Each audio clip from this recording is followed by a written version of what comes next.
ಸಮಾರಂಭದ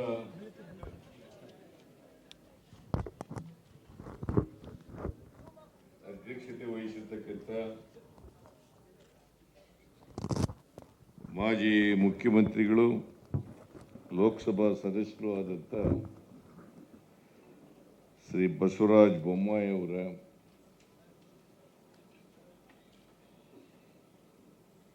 ಗೌರವ ಸಲಹೆಗಾರರಾದಂಥ ಶ್ರೀ ಗೋರುಚ ಅವರ ಕನ್ನಡ ಸಾಹಿತ್ಯ ಪರಿಷತ್ತಿನ ಮಾಜಿ ಅಧ್ಯಕ್ಷರಾದಂಥ ಮನು ಬಳಿಗಾರ್ ಅವರ ವಿಶ್ವವಾಣಿ ಪತ್ರಿಕೆಯ ಪ್ರಧಾನ ಸಂಪಾದಕರಾದಂಥ ಶ್ರೀ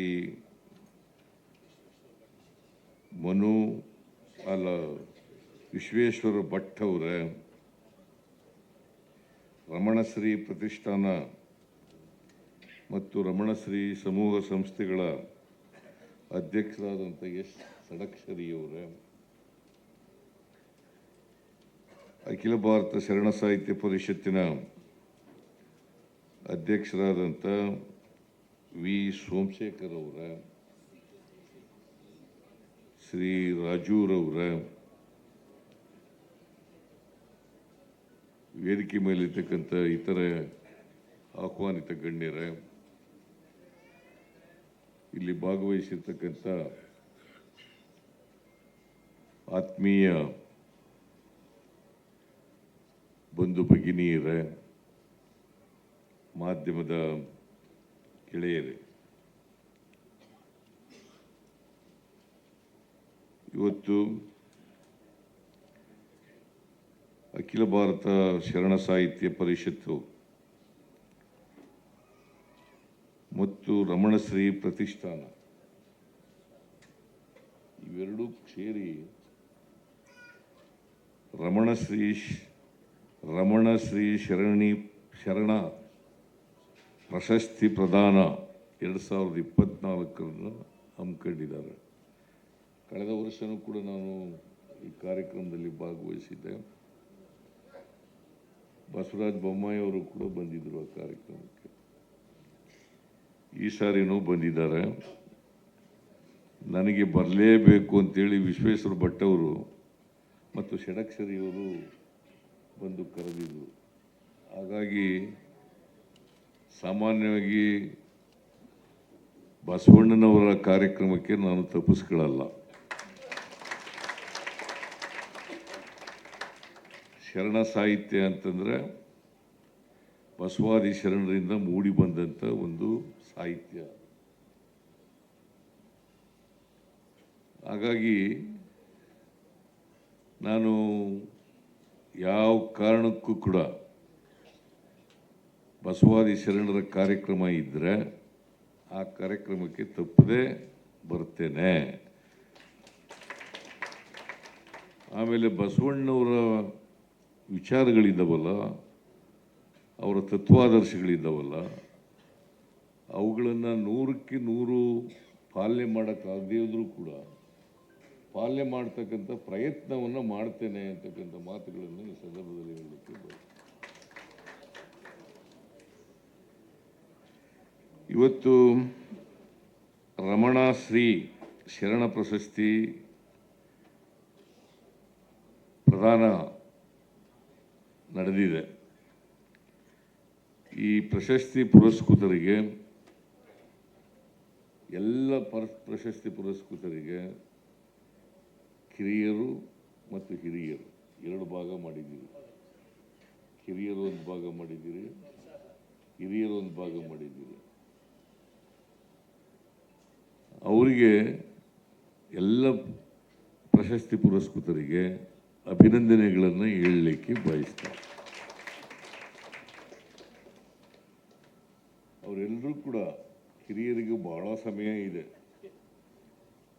ಹಿರಿಯರಿಗೂ ಕೂಡ ಪ್ರಶಸ್ತಿಗಳು ಈಗ ರಾಜೂರವರು ಭಾಳ ಇದು 3ನೇ ಪ್ರಶಸ್ತಿ ಅಂತ ಹೇಳೋದು. 3ನೇ ಪ್ರಶಸ್ತಿ ಸಿಗ್ತಾ ಇದೆ ನನಗೆ. ಶರಣ ಸಾಹಿತ್ಯ ಪ್ರಶಸ್ತಿ ಸಾಹಿತ್ಯ ಪರಿಷತ್ನಿಂದ ಅಂತೇಳಿ.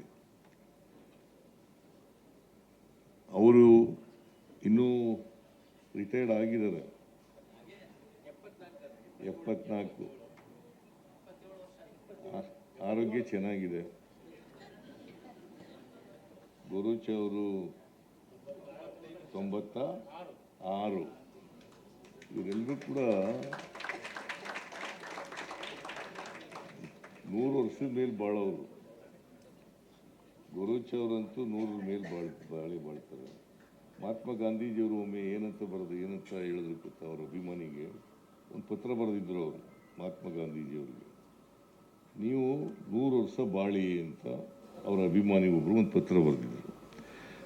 ಅದಕ್ಕೆ ಉತ್ತರ ಏನು ಕೊಟ್ಟರು ಅಂತಂದರೆ ಮಹಾತ್ಮ ಗಾಂಧೀಜಿಯವರು, ಕಡಿಮೆ ಬರೆದ್ಬಿಟ್ಟಿದೆ ನನಗೆ, ನಾನು 125 ವರ್ಷ ಮಾಡಬೇಕು ಅಂತ ಅಂದ್ಕೊಂಡಿದ್ದೀನಿ ಅಂತ ಮಹಾತ್ಮ ಗಾಂಧೀಜಿಯವರು ಅವರ ಅಭಿಮಾನಿಗೆ ಉತ್ತರ ಬರೆದರು. ಹಾಗಾಗಿ ಗುರುಚ್ ಅವರಾಗಲಿ, ರಾಜೂರವರಾಗಲಿ, ಇವರೆಲ್ಲರೂ ಕೂಡ 100 ವರ್ಷಗಳಿಗಿಂತ ಹೆಚ್ಚು ಕಾಲ ಬದುಕಲಿ ಅಂತೇಳಿ ನಾನು ಹಾರೈಸ್ತೇನೆ. ನಾನು 100 ವರ್ಷ ಕಷ್ಟ, ಯಾಕಂದರೆ ನಮಗೆ ಈ ಶುಗರ್ ಸಮಸ್ಯೆ ಇದೆ, ಮತ್ತು ರಾಜಕಾರಣಿಗಳಿಗೆ ಕಟ್ಟುನಿಟ್ಟಾಗಿ ಜೀವನ ಮಾಡೋಕ್ಕಾಗಲ್ಲ. ಬಸವರಾಜ ಬೊಮ್ಮಾಯಿಗೂ ಕೂಡ ಅದೇ ಸಮಸ್ಯೆ ಅಂತ ಅಂದ್ಕೊಂಡಿದ್ದೀನಿ. ಈಗ ರಾಜಕಾರಣಿಗಳು ಕಾಲಕ್ಕೆ ತಕ್ಕ ಊಟ ಮಾಡೋಕ್ಕಾಗಲ್ಲ, ಕಾಲಕ್ಕೆ ದಿನ ಬೆಳಿಗ್ಗೆ ಎದ್ದು ಎಕ್ಸಸೈಸ್ ಮಾಡೋಕ್ಕಾಗಲ್ಲ, ವಾಕ್ ಮಾಡೋಕ್ಕಾಗಲ್ಲ, ಇವೆಲ್ಲ ಸಮಸ್ಯೆಗಳಿರ್ತವೆ. ಅದರಿಂದ ನಾವು 100 ವರ್ಷ ಬದುಕ್ತೀವಿ ಅಂತ ಹೇಳೋಕ್ಕಾಗಲ್ಲ. ಬದುಕಿದ್ರೆ ಬದುಕಬೇಕು ಅನ್ನೋ ಆಸೆ ಇದೆ, 100 ವರ್ಷಕ್ಕಿಂತ ಜಾಸ್ತಿ ಬದುಕಬೇಕು ಅನ್ನೋ ಆಸೆ ಇದೆ. ಆದರೆ ಬದುಕ್ತೀವೋ ಇಲ್ಲೋ ಅಂತ ಗೊತ್ತಿಲ್ಲ. ಅದೇನೇ ಇರಲಿ, ನಾನು ಅದ್ರ ಬಗ್ಗೆ ಅಷ್ಟೊಂದು ತಲೆ ಕೆಡಿಸ್ಕೊಳ್ಳೋಕೆ ಹೋಗಲ್ಲ.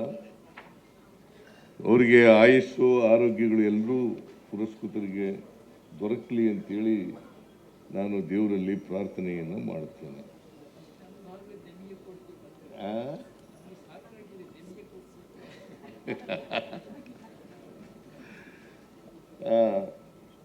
ಎನಿವೆ,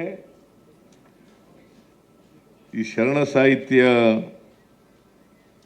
ಪರಿಷತ್ನವರು ಮತ್ತು ರಮಣಶ್ರೀ ಪರಿಷತ್ನವರು ಇಬ್ಬರು ಸೇರಿ ಪ್ರತಿ ವರ್ಷ ಪ್ರಶಸ್ತಿಗಳನ್ನು ಕೊಡ್ತಾ ಬಂದಿದ್ದಾರೆ. ಯಾರು ಶರಣ ಸಾಹಿತ್ಯ ಕ್ಷೇತ್ರದಲ್ಲಿ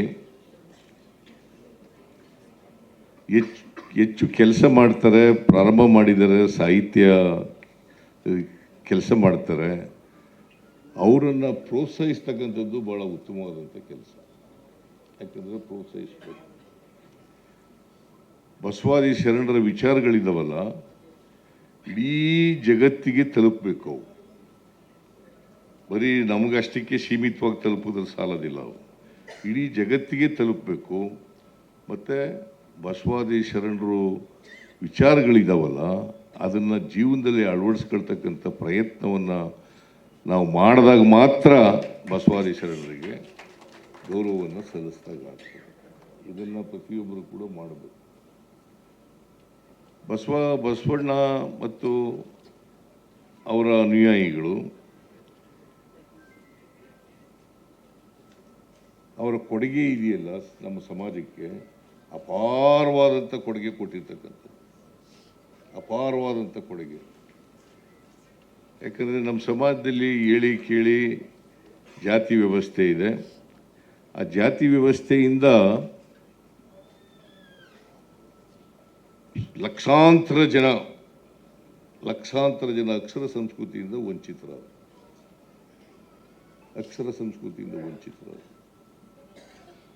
ಬಹುಶಃ ಅಕ್ಷರ ಸಂಸ್ಕೃತಿ ಎಲ್ರಿಗೂ ದೊರಕಿದ್ರೆ ಇಷ್ಟೊಂದು ಅಸಮಾನತೆಯನ್ನು ಕಾಣಲಿಕ್ಕೆ ಸಾಧ್ಯ ಆಗ್ತಾ ಇರಲಿಲ್ಲ.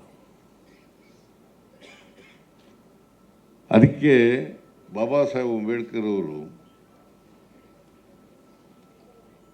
ಕಾನ್ಸ್ಟಿಟ್ಯೂಂಟ್ ಅಸೆಂಬ್ಲಿನಲ್ಲಿ ಭಾಷಣ ಮಾಡ್ತಾ ಹೇಳ್ತಾರೆ, ನಾವು ಜನವರಿ 26, 1950ನೇ ಇಸ್ವಿ ನಮ್ಮ ಸಂವಿಧಾನ ಜಾರಿಗೆ ಬರ್ತದೆ.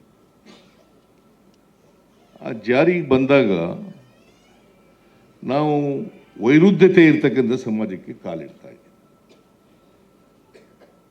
ಆರ್ಥಿಕ ಅಸಮಾನತೆ ಇದೆ, ಸಾಮಾಜಿಕ ಅಸಮಾನತೆ. ನಮಗೆ ರಾಜಕೀಯ ಸಮಾನತೆ ಸಿಕ್ಕಿದೆ ಸ್ವಾತಂತ್ರ್ಯ ಬಂದ ಮೇಲೆ. ಎಲ್ರಿಗೂ ವೋಟ್ ಹಾಕ್ತಕ್ಕಂಥ ಅಧಿಕಾರ ಸಿಕ್ಕಿದೆ.